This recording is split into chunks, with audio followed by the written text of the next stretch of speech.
गुरुर्ब्रह्मा गुरुर्विष्णू गुरुर्देवो महेश्वरा गुरु साक्षात परब्रह्म तस्मै श्री गुरवे नमः. आपला भारत देश हा अध्यात्मप्रधान संस्कृती असलेला एकमेव देश आहे. त्यातही महाराष्ट्राच्या पुण्यपावन भूमीमध्ये ज्ञानेश्वर, तुकाराम, एकनाथांची परंपरा आजमितीपर्यंत चालू आहे. सुमारे 1200 वर्षांपूर्वी श्रीमद आद्य शंकराचार्यांनी वैदिक धर्माचे पुनरुज्जीवन केले. परमेश्वराने अनेक वेळा जन्म घेऊन वैदिक धर्माचे रक्षण केले आहे. सांप्रतच्या अज्ञानोधिक काळात पैसा व प्रसिद्धीच्या मागे वेगाने धावणाऱ्या मानवाला शाश्वत सुखाचा मार्ग दाखवण्यासाठी आणि वेदधर्माला आलेली ग्लानी दूर करण्यासाठी गुरुरूपामध्ये परमपूज्य रामकृष्ण क्षीरसागर स्वामींनी 16 फेब्रुवारी 1934 म्हणजेच शके 1855 फाल्गुन मास शुद्ध तृतीयेला नगर जिल्ह्यातील पारनेर तालुक्यातील रायतळे गावी अवतार घेतला. वयाच्या अवघ्या 7व्या वर्षी ईश्वरी साक्षात्कार झाला व त्रिकाल ज्ञान प्राप्त झाले. पुढे भगवान श्री दत्तात्रेयांनी गाणगापूरला बोलावून घेतले. स्वामी नृसिंह सरस्वतींच्या रूपात प्रकट होऊन अनुग्रह दिला. स्वामींच्या आज्ञेचे तंतोतंत पालन करून 25 वर्षे तपश्चर्या केल्यावर स्वामींनी पुन्हा दर्शन देऊन मला तुझ्याकडून वेदांचे कार्य करवून घ्यायचे आहे असा आदेश दिला. इथेच परमपूज्य रामकृष्ण स्वामी महाराजांना आपल्या जीवनाची कल्पना आली आणि गुरु आज्ञेप्रमाणे कार्याला सुरुवात झाली. 1974 साली दत्त देवस्थान ट्रस्टची स्थापना झाली. वेदांचे संवर्धन व संरक्षण हे मुख्य कार्य जोमाने सुरू झाले. यातूनच वेदांत विद्यापीठची संकल्पना पुढे आली व 100 विद्यार्थ्यांची गुरुकुल पद्धतीने सोय होण्यासाठी वेदांत वास्तू बांधण्यात आली. याचबरोबर सामान्य लोकांना दर्शन देणे व मार्गदर्शन करणे चालू झाले. सत्संग मंडळांच्या स्थापना झाल्या. भक्तांशी होणाऱ्या संवादातूनच गुरुवाणी, अमृत कलश, श्री रामकृष्ण वाच, नित्य गुरुवाणी या अनमोल ग्रंथांची निर्मिती झाली. सर्व क्षेत्रातील भक्त कार्यात सहभागी होऊ लागले. भक्तांचा अहंकार कमी व्हावा म्हणून भिक्षासत्र सुरू झाले. पुढील काळात आधारस्तंभ म्हणून भव्य असे दत्त मंदिर उभारले गेले आहे. एकाच मुळीतून आलेला वड, औदुंबर, पिंपळ हा देववृक्ष परमपूज्य गुरुदेवांच्या अलौकिक साक्षात्काराची प्रचिती नित्य देत आहे. या काळापासून भक्तांनाही जे अनुभव येत आहेत त्याचेच श्रवण आपण आता करणार आहोत. अवधूत चिंतन श्री गुरुदेव दत्त. नमस्कार. आजच्या पॉडकास्टमध्ये आमच्या सत्संगातील नवीन युवा पिढीतले आमचे भक्त जे आहेत ते आज आपल्याशी संवाद साधणार आहेत.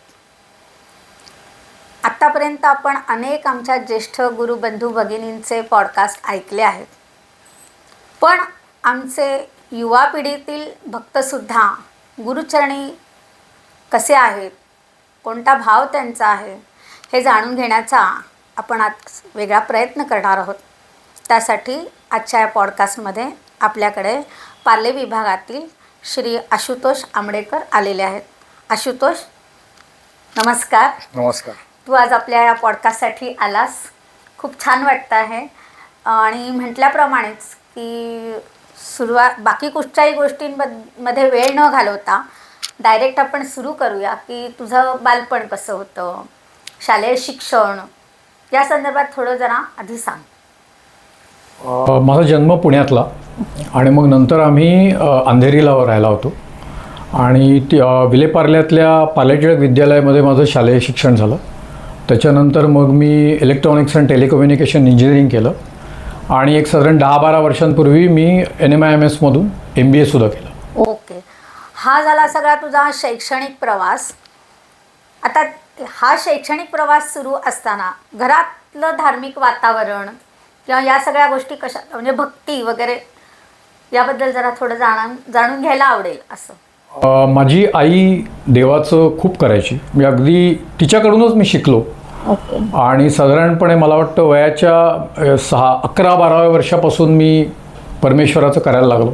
ओके, त्यावेळेला एक मध्ये प्रश्न विचारते, परमेश्वराचं करायला लागलो म्हणजे नेमकं काय? त्या वयाला कळत होतं का? त्यावेळेला एवढं कळत नव्हतं, पण त्यावेळेला असं झालं की माझा स्वभाव नॉर्मली असं काय तर टेन्शन घेण्याचा आहे. आणि त्यावेळेला परीक्षेच्या वेळेला मला खूप टेन्शन यायचं. तर माझ्या आईने सांगितलं की असं एवढं दडपण येत असेल, माझी आई गजानन महाराजांचं करायची, तर ती म्हणाली की तू परीक्षेच्या त्या दिवसापासून सुरुवात कर की पोथीतलं एक पान वाचायचं. आणि मग ती तशी सुरुवात झाली आणि आईकडे बघता बघता थोडंसं मी शिकायला लागलो. आणि तसं एकंदर आमच्या घरात धार्मिक वातावरण होतं. म्हणजे वडील देवाची पूजा रोज करणं वगैरे ह्या सगळ्या गोष्टी होत्या. त्यामुळे पहिल्यापासून तसं वातावरण होतं. पण आईमुळे मला परमेश्वर आणि देवाची उपासना कशी करावी, पोथी वाचन, जप हे मला कळायला लागलं.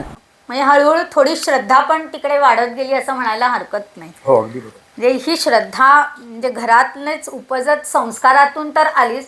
कारण मला असं वाटतं पेक्षा आपल्या सगळ्यांना माहिती आहे की तुझे बाबासुद्धा गुरुचरणीच आहेत. त्यामुळे घरात गुरुदेवांबद्दलची सगळी ही तुला लहानपणापासूनच माहिती म्हणा. तू कधीपासून गुरुदेवांच्या चरणी जायला लागलास? त्याचा एखादा छोटा अनुभव मी तो सांगतो. हो चालेल, नक्की. साधारणपणे 97 साली मी एक जप करायचो मृत्युंजयाचा. आणि त्यावेळेला खरं तर मला गुरुदेवांबद्दल एवढं माहिती नव्हतं. मला असं वाटायचं की हे खूप शिस्त, कडक शिस्त, नंतर एकंदर कर्मकांड हे खूप जास्त आहे. आणि त्या गोष्टींमध्ये माझा ओढा म्हणजे मला त्या गोष्टी एवढ्या आवडायच्या नाहीत, अपील व्हायच्या नाहीत. आणि त्यावेळेला त्यामुळे मी गुरुदेवांचं दर्शन घ्यायला यायचो. गुळेमामांकडे गुरुदेव वास्तव्याला यायचे 1-4-5 दिवस. त्यावेळेला मी त्यांचं दर्शन घ्यायला यायचो. पण त्यावेळेला गुरुदेवांबद्दल मला असं फारसं काही कळत नव्हतं. ॲक्च्युली मला त्यांची भीतीच वाटायची. अच्छा. तर त्यावेळेला मी मृत्युंजयाचा जप करत होतो. तो कोणी सांगितला होता तुला का तू म्हणजे काय कसं? तो माझ्या आईने मला सांगितलं होतं. ओके. मग त्यावेळेला मला प्रॉब्लेम खूप छोटा होता, पण त्याचं निदानच होत नव्हतं. तर त्यावेळेला मला आईने सांगितलं की तू हा जप कर. आणि तो जप मी करायचो. म्हणजे रोज मला वाटतं 2.5 तास 2 तास असं जप करायचो. म्हणजे तेव्हापासून मला ह्या गोष्टींवर पूर्ण विश्वास आहे. आणि तो जप करत असताना म्हणजे मला असं दिसलं की शेगावचे गजानन महाराज, अक्कलकोट स्वामी समर्थ, म्हणजे त्यांचं तिघांच्या आपले गुरुदेव अक्कलकोट स्वामी आणि गजानन महाराज यांच्या तस्विरी होत्या. त्यांच्यासमोर बसून मी हे करायचो.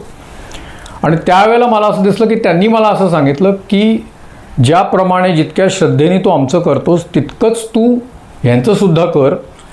कारण ह्यांच्यामध्ये आम्हीच दोघं आहोत. म्हणजे असं तू भेद करू नकोस ह्याच्यामध्ये. आणि हा अनुभव मला आला. ह्याला तुम्ही दृष्टांत म्हणा किंवा आणखीन काही म्हणा. हा अनुभव मी आईला सांगितला. आईनी गुळेमामांना सांगितला. गुळेमामांनी गुरुदेवांच्या कानावर घातला. आणि मग त्यांनी परवानगी मागितली की असं माझा नातू आहे तर तो दर्शनाला येऊ दे का. आणि मग त्यांची अशी इच्छा होती की गुरुदेवांच्या बाजूला उभं राहून मी सगळ्यांना हा कथन करावा. तर त्यांनी मला विचारलं की तू करू शकशील का. खरं तर वक्तृत्व आणि माझा काही संबंध नाही. मला कधी जमलं नाही आयुष्यात. म्हणजे शालेय जीवनात मी 2दा अटेम्प्ट केले पण एकदाही मला जमला नाही. पण मी त्यावेळेला म्हटलं की हो मी बोलीन म्हणून. आणि मग मी पहिली संधी मला की गुरुदेव इकडे बसलेले आहेत आणि त्यांच्या बाजूला उभं राहून मी हा अनुभव सगळा कथन केला. मग असं मी पहिली माझी कुठेतरी तोंडओळख झाली की आपले गुरुदेव हे परमेश्वर आहेत. म्हणजे त्या क्षणी तुला वाटलं असेल की ज्या अर्थी आपल्याला अक्कलकोटचे स्वामी किंवा गजानन महाराज हे आपल्याला दृष्टांत देऊन सांगतायत की आमचं जसं करतोय तसंच तू त्या गुरूंचं कर. त्यातनं तुला नक्कीच कळलं असेल की हे सद्गुरूंचं महात्म्य किती मोठं आहे. आणि परत हे भाग्य तुला मिळालं की त्याच सद्गुरूंच्या समोर उभं राहून ती सांगायची संधी मिळाली. म्हणजे ही काय अशी संधी सगळ्यांना मिळते असं नाही. त्या अर्थी तर तू नक्कीच भाग्यवान आहे. बरं, तिथे तू बोलला पण त्यानंतर मग तुला गुरुदेवांच्या दर्शनाची ओढ किंवा नगरला जाणं हे तुझं लगेच वाढलं, स्थिर झालास काय म्हणजे त्याबद्दल? त्याच्यानंतर मी त्यांना नमस्कार करायचो. पण मला असं एक कायमस्वरूपी वाटायचं की ब्राह्ममुहूर्तावर उठणं, 16 पाळणं, बरीच पथ्य पाळणं हे मला असं वाटायचं की हे कुठेतरी कर्मकांड आहे. आणि त्याच्यामुळे खूप शिस्त, खूप असं म्हणजे मला असं वाटलं नाही की हे जमेल मला. म्हणजे जसं गजानन महाराजांनी जशी माझी काळजी घेतली असं मला वाटतं, तसं म्हटलं की हे एवढे शिस्तप्रिय आहेत आणि मी काय असा 2:30-3ला वगैरे तर काय कधी उठणार नाही. मी पारायण करायचो, खूप सश्रद्धा अंतःकरणाने करायचो. पण मी असं वेळ काळ कधी नाही पाळले. शुचिरभूत राहून करायचो. बाकी मनाचं पथ्य सगळं पाळायचो 100%. पण वेळ काळाचं पथ्य मी कधी पाळलं नाही. मी जेव्हा मला वाटेल तेव्हा करायचो. आणि अगदी 6-6 तास, 6-6.25 तास मी शेगावच्या गजानन महाराजांच्या पोथीचं पारायण करायचो. आणि पण त्यामुळे मला असं वाटलं की जर ह्या मार्गाने आपल्याला परमेश्वराच्या चरणाजवळ जाता येतं आहे तर आपण एवढा अवघड मार्ग, कडक शिस्त आपल्याला नाही जमणार आहे असं.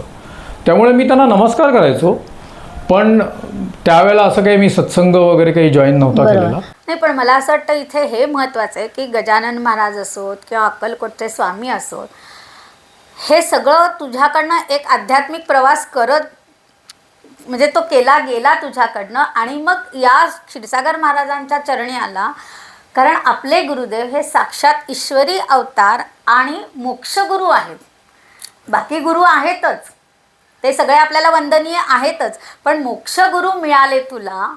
हा तुझा आध्यात्मिक प्रवास, जिथे तुला वाटलं हे फार कडक शिस्तीचं आहे वगैरे, पण आपल्या गुरुवाणीमध्ये कुठेही आपल्याला कडक शिस्तीबद्दल गुरुदेवांचं तसं दिसत नाही. सोप्या पद्धतीत त्यांनी आपल्याला तुमच्या दैनंदिन जीवनाबद्दलच्या सगळ्या गोष्टी सांगितलेल्या आहेत. मग पुढे कसा काय गुरुदेवांच्या चरणी आल्यावरचे अनुभव? 2017 साली मी सत्संग जॉईन केला, मुंबई सत्संग मंडळ जॉईन केलं. आणि त्याच्यानंतर मग त्यावेळेलासुद्धा मी गुरुदेवांना म्हटलं होतं की मला हे जमेलच असं खात्रीने वाटत आहे. इतकं शिस्त आणि असं मला ते पटत नाही आहे, समजत नाही आहे, त्याच्यामुळे मला जमेल असं वाटत नाही आहे.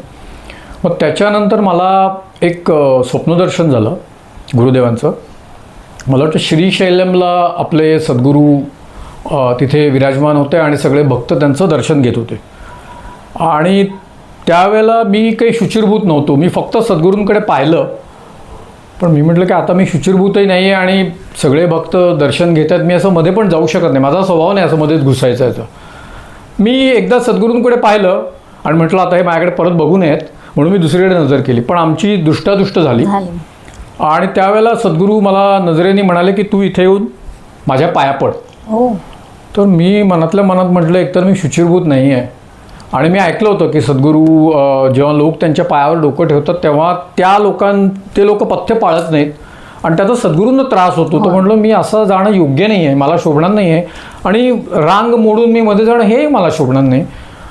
पण सद्गुरूंनी मला अगदी आग्रहाने मी सांगितलं की तू इथे येऊन पाया पड. तर म्हटलं त्यांना चुकवणं तर मला शक्य नाही, मी त्यांना घाबरत होतो. बरोबर, आणि त्यांचा आदेश पाळणं. म्हणून मग म्हटलं ठीक आहे आपण त्यांना जाऊन सांगूया. म्हणून मग मी गेलो आणि त्यांना म्हटलं की सद्गुरू अहो मी शुचिरभूत नाही आहे आणि ही रांग आहे आणि मी असं कसं मध्ये घुसणार.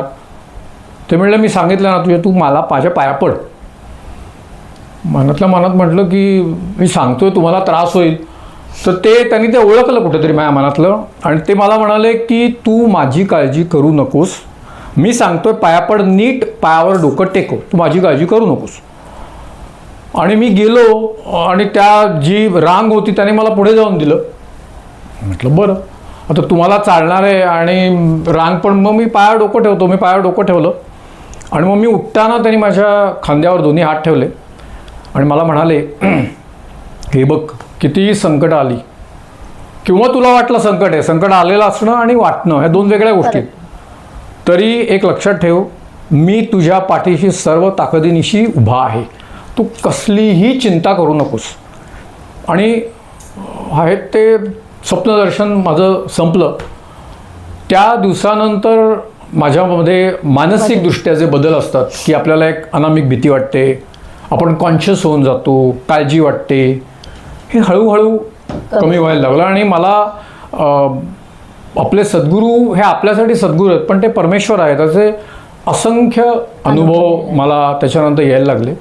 म्हणजे गुरुदेवांचं पहिलं दर्शन किती साली घेतलं होतंस? 1997. हां, म्हणजे 1997 ते 2017 या काळामध्ये गुरुदेवांनी तुला वेळोवेळी तुझ्याकडनं काहीतरी करून घेत गेले.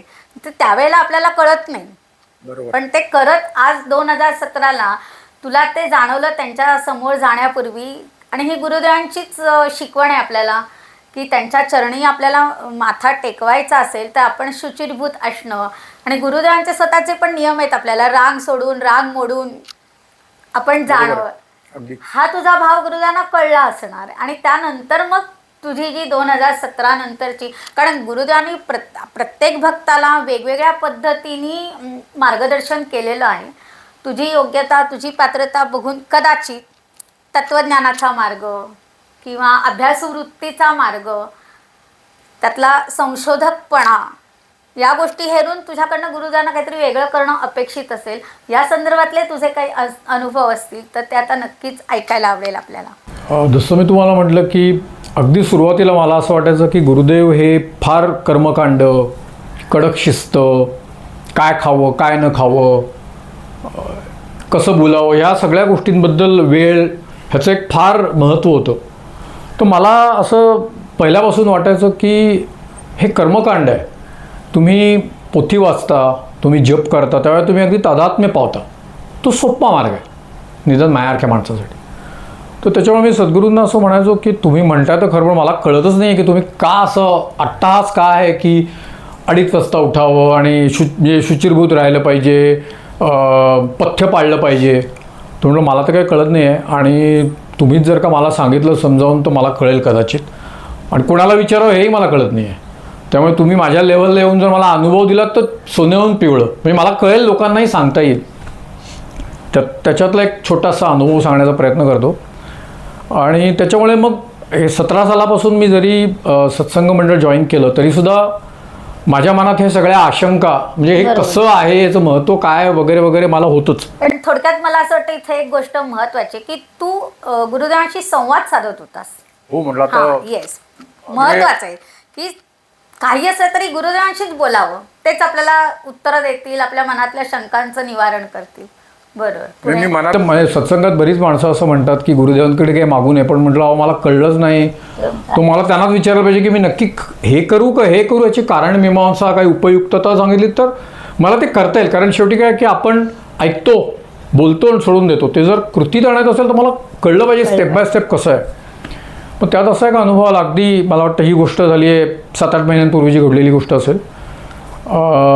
आमच्या घरात देव आहेत, अगदी गुरुदेवांनी सांगितल्याप्रमाणे पंचायतन आहे, पूजा, गुरुदेवांची तस्वीर आहे, सगळं ते तसं त्यांचं मार्गदर्शन आहे. जेवढं मला जमत होतं ते मी करत होतो. मी असंच रविवारी मला वाटतं 4-4:30ची वेळ असेल आणि मी कॉफी पित होतो आणि ते करता करता असं झालं माझी तंद्री लागली.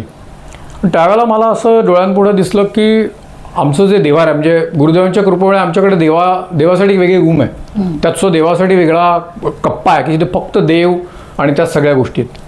आणि तिथे जे सगळे देवांच्या मूर्ती आहेत तिथून असा आवाज आला, मला असं दिसलं.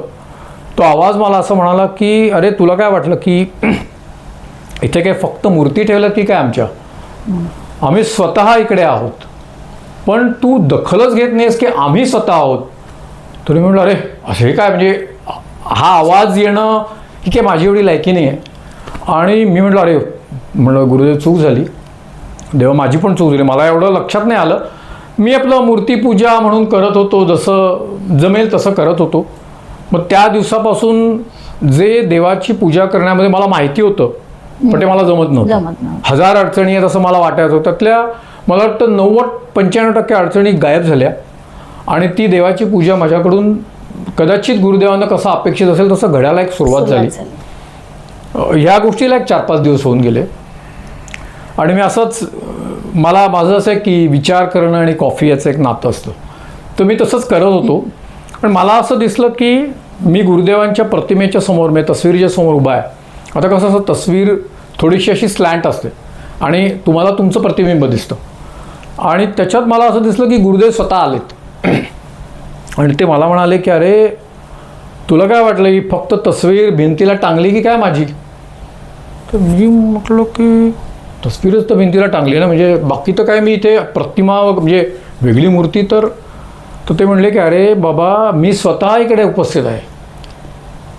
मी म्हटलं अरे बापरे, म्हटलं सॉरी चूक झाली, मी मला परमेश्वर स्वतः समोर आहे आणि आपण त्याचं करतोय ही एक वेगळी गोष्ट असते, आणि तस्वीर आहे आणि आपण प्रेमाने करतोय की वेगळी गोष्ट असते. म्हणजे हा जो अनुभव मला आला त्यामुळे मूर्तीपूजेच्या बाबतीत, कडक शिस्तीच्या बाबतीत, 16 ओळ्याच्या बाबतीतली उपयुक्तता म्हणजे ही माझी टप्प्याटप्प्याने मला कळत होती. पण हा अनुभव आल्यावर त्या गोष्टीकडे बघण्याचा माझा दृष्टिकोन अगदी आमूलाग्र बदलून गेला. आणि देवाची पूजा करताना मला आधीही आनंद होता, पण आता त्याला एक वेगळं स्वरूप आलं, वेगळं मानसिक अवस्था झाली. आणि ते मला फार म्हणजे मला फील झालं की ही गुरुदेवांची केवढी मोठी कृपा आहे. बरोबर. असं जिथे देवारा ठेवला तिथले देवांनी किंवा तिथून असा आवाज यावा की माझी लायकी नाही आणि गुरुदेवांनी असा माझ्याशी संवाद साधावा. तसं गुरुदेव मला बऱ्याच वेळेला प्रत्यक्ष अप्रत्यक्षरित्या बरेच मार्गदर्शनं करतात. सगळी मला जमत नाहीत, पण हे एवढं परमेश्वरांनी असं सांगणं की मी स्वतः इकडे आहे. बरोबर. म्हटलं माझी काही एवढी लायकी नाही आहे, पण म्हणलं ही गुरुदेवांची कृपा आहे. म्हणजे हा एक मला फील झालं मला की एवढी गुरुदेवांना मी विनंती केली आणि त्याने दयाबुद्धीने बऱ्याच माझ्या शंका दूर पण केल्या आणि हा एवढा मोठा अनुभव पण दिला. मला वाटतं ह्या सगळ्यामध्ये हे पण महत्त्वाचं आहे की त्या घरामध्ये आईची धार्मिक वृत्ती, आईने केलेलं देवपूजेचं असेल किंवा गुरुचरणी आल्या आईने वेगवेगळ्या गोष्टी म्हणजे ज्या मूर्तींमध्ये तू काय म्हणतो तो जिवंतपणा आणि जे तुला सुरुवातीला वाटलं नुसतीच पूजा आहे, पण ते घरात चालत आलेल्या त्या मूर्ती आहेत, त्याच्यात प्राण आल्यासारखं होऊन तो अनुभव तुला दिला की अरे आम्ही इथे आहोत हे दाखवून देणं हे गुरुदेवांशिवाय दुसरं कोणी आपल्या आयुष्यात असं करू शकतच नाही. आणि मग तुला आता तो पूजेतला आनंद मिळायला लागला आहे आणि बाकी शंकांचंही निरसन झालं. आता अजून एखादा म्हणजे असे खूपच अनुभव आता तुझ्याशी बोलताना मला जाणवते की आपल्याकडे वेळ कमी पडत जाईल, पण तरीसुद्धा आत्ता या क्षणाला एखादा अलौकिक अद्वितीय असा अनुभव एखादा असा अनुभव असा आला की मी जेव्हा गुरुदेवांचं म्हणजे स्तोत्र पठण करतो तर ते जे पुस्तक आहे तर मी असं माझ्या मनात त्यावेळेला असं होतं की पहिला नमस्कार मी भगवान श्री दत्तात्रेय यांना करतो, मग भगवान श्री नृसिंह सरस्वती यांना करतो आणि मग आपल्या गुरुदेवांना करतो. आणि त्यावेळेला माझ्या मनात असं होतं की पहिला परमेश्वर, मग त्यांचा पूर्णावतार आणि मग आपले गुरुदेव, म्हणजे आपले गुरुदेव हे थर्ड लेवलला आहेत असं ते माझ्या डोक्यात होतं. आणि मग एकदा काय झालं की मी असा नेहमीच नमस्कार करतो आणि एकदा नमस्कार करताना असं झालं की जेव्हा मी भगवान श्री दत्तात्रेय यांना नमस्कार केला त्यांच्या फोटोला, तेव्हा मला गुरुदेवांची प्रतिमा दिसली. मग मी नृसिंह सरस्वतींना जेव्हा नमस्कार केला तेव्हा पण मला आपल्या गुरुदेवांची प्रतिमा दिसली. आणि जेव्हा मी गुरुदेवांना नमस्कार केला तेव्हा मला भगवान श्री दत्तात्रेय आणि नृसिंह सरस्वती यांची प्रतिमा दिसली. तर म्हटलं ही गडबड कशी झाली, म्हणजे सिक्वेन्स चेंज कसा झाला आपल्या मनातला. म्हटलं कदाचित त्याला जे म्हणतात ना केमिकल लोच तसं झालं असेल, असं नाही, तेच उच्च आहेत आणि हे त्यांच्या खाली आहेत असं. पण हा अनुभव बरेच दिवस चालू राहिला. अच्छा. मग मला ते असं माझ्या मनात आलं की कुठेतरी सद्गुरू असं दाखवत आहे किंवा परमेश्वर असं म्हणतोय की बाबा सद्गुरू हे तिसऱ्या क्रमांकावर नाही आहेत, हे सगळे एकच आहेत. हा तुझी जाणण्याची तुझ्या बुद्धीची झेप एवढी नाही म्हणून तुला वाटतंय की हे सद्गुरू आहेत आणि हे परमेश्वर आहेत, हे एकरूप झालेले आहेत. बरोबर. म्हणजे हा अनुभव मग मला लक्षात आलं. म्हटलं गुरुदेव मला अनुभव नव्हता, तर मला असं वाटलं की तुम्ही सद्गुरू आहात, तुम्ही तिसऱ्या ह्याच्यावर आहात, हे पहिले असं नाही. आपल्या गुरुदेवांमध्ये सगळे देव आहेत, ते स्वतः परमेश्वर आहेत. बरोबर. मला हे पण अगदी फील झालं आणि मला असं लक्षात आलं की खरंच आपले सद्गुरू, आपण सद्गुरू म्हणतो, आपण त्यांच्याशी संवाद साधतो, पण ते स्वतः परमेश्वरच आहेत. बरोबर. काही दोघांमध्ये काही भेद नाही. खरी गोष्ट आहे. त्याच्यामुळे मला हा अनुभव पण खूप फील झाला की एवढं सद्गुरूंनी मला दाखवून द्यावं की बाबा मीच तो जो परमेश्वर ज्याचा तू दावा करतोय तो मीच आहे, फक्त एक वेगळं रूप आहे.